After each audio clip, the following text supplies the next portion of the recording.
After yesterday's volatile trading of GameStop, all eyes will be on the markets when they open this morning. Susan Prince joins us now. This after days of triple-digit increases. GameStop down 44% yesterday. So what happens today?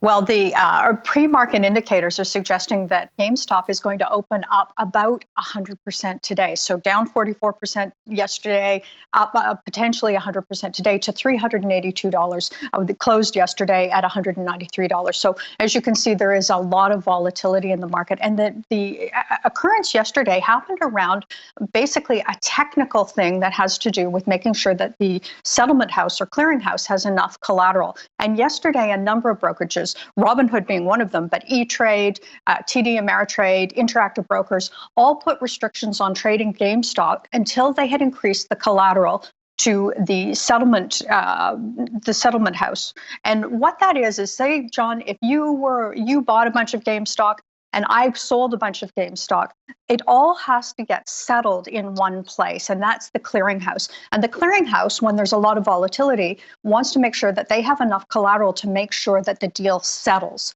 And that's what they did yesterday, was increase collateral. So while it's probably fair to argue that capital markets need more transparency, it's equally true that amateur investors are on a steep learning curve about the mechanics of trading and of settlement. And until all of that is clear, we are going to continue to see this type of volatility. John? Thanks for this, Susan.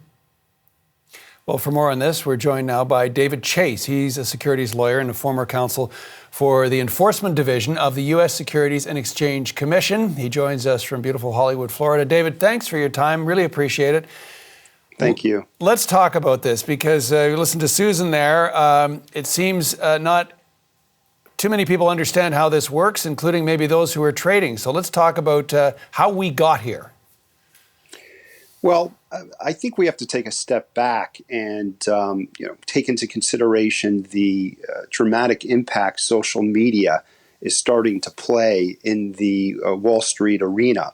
What we've seen with the volume and price movements in GameStop and AMC and others, really driven by masses of retail investors that are essentially putting the short squeeze on sophisticated institutional and investors and hedge funds is really unprecedented. It's kind of turned the market upside down, where the little guy is putting the heat and putting pressure on the sophisticated, large institutions. And so I think what we're seeing now is the market generally, and market participants in particular, including broker-dealers and clearing firms, reacting to what is going on. Of course, along with all the calls by politicians and others for a higher level of scrutiny or perhaps action from the SEC. So this is somewhat unprecedented, and I think the market and the market observers are all trying to sort it out real time. Including even some of the significant players like the app Robinhood, restricting trading in all of this. A free app that allowing a lot of these people that you're talking about on social media to coordinate and to get together about these sales. Is that entirely legal? Sure.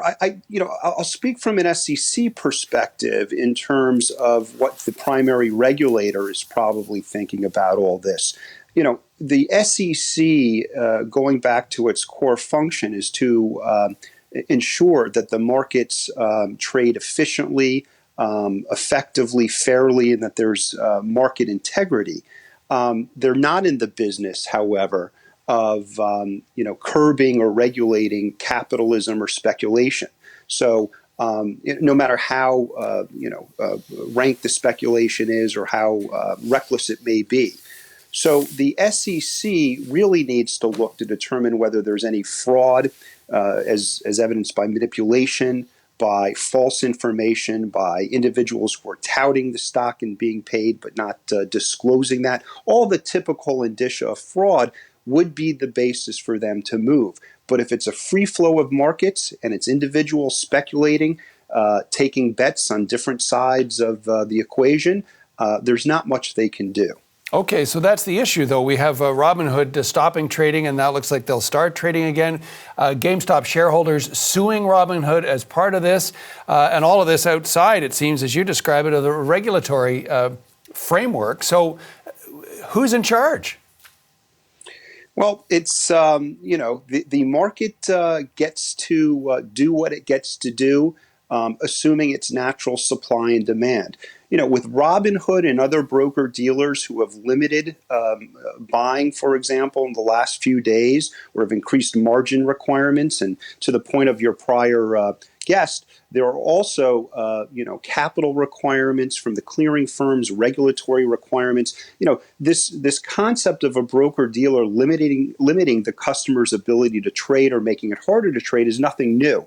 If you look to customer agreements, typically it's between customers and brokerage firms, the brokerage firms do have the ability to restrict trading or to make, in essence, trading more difficult.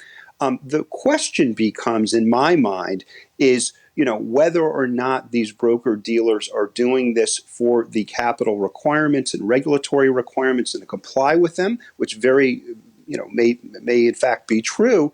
But also at the time, whether they're treating all of their customers fairly and not discriminating, in essence, against one class of investors. I think there have been allegations from recently filed lawsuits that perhaps the retail investors have been unfairly targeted or treated unfairly vis-a-vis the institutional investors. I don't know if that's true, but that's what I understand an allegation to be. That's going to have to be looked at and perhaps sorted out in litigation down the road. Okay, so lots of work for lawyers going ahead, but we've got about a minute left. I just wanted to ask you, does anything in all of this as it's playing out worry you? Yes, it worries me on the basis that where does this all go? There certainly is value in supply and demand and free market forces.